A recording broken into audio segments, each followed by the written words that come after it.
ગાંધીનગર વિધાનસભા સત્ર દરમિયાન જૂનાગઢના ધારાસભ્ય સંજય કોરડિયાએ મહત્વપૂર્ણ મુદ્દાઓ પર પ્રતિક્રિયા આપીને સરકાર અને વિપક્ષ વચ્ચેની રાજકીય ગતિવિધિઓ પર તીખી ટિપ્પણી કરી છે।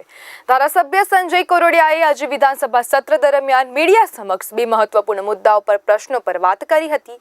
એક તો જૂનાગઢ મહાનગરપાલિકાના પ્રતિનિધિઓ સીએમને મળવા ગયાના મુદ્દે અને બીજું ધારાસભ્ય પેન્શન સંદર્ભે। તેમણે કહ્યું હતું કે મહાનગરપાલિકાના પ્રતિનિધિઓએ કોઈ પણને મળવું તે તેમનો અધિકાર છે, પણ કોંગ્રેસ પાસે બીજો કોઈ મુદ્દો નથી તેમ કહી કટાક્ષ કર્યો હતો।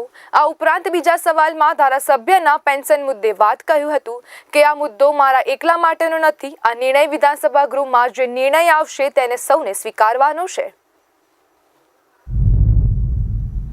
જૂનાગઢ મ્યુનિસિપલ કોર્પોરેશનની અંદર ચૂંટાયેલા પ્રતિનિધિ એ સંસ્થાના ટ્રસ્ટી કહેવાય અને ચૂંટાયેલા પ્રતિનિધિ મુખ્યમંત્રીશ્રીને મળવા આવે કે મુખ્યમંત્રીશ્રીની રજૂઆત કરવા આવે એ એનો અબાધિક હક છે।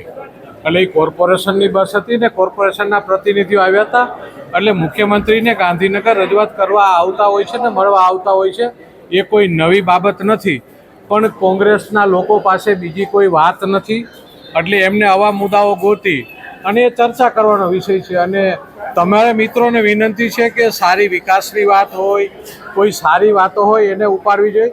આવી વાતોની અંદર પડીને લોકોનો અને સારો સમય પણ બગાડવાની વાત છે, એટલે આ તો બધું એ લોકોના નસીબમાં આવું જ છે, એટલે એ જ કર્યા રાખો ને, કોઈ નવી બાબત નથી। એટલે આ એક વિધાનસભાની ગૃહનો નિર્ણયનો વિષય છે। દરેક લોકોને લોકશાહીની અંદર પોતાની વાત કરવાનો એ અધિકાર હોય છે, પણ શું વધારવું શું કરવું એ એક વિધાનસભા ગૃહ નિર્ણય કરતી હોય છે, એટલે એ વિષય એક ટેકનિકલી બાબત છે।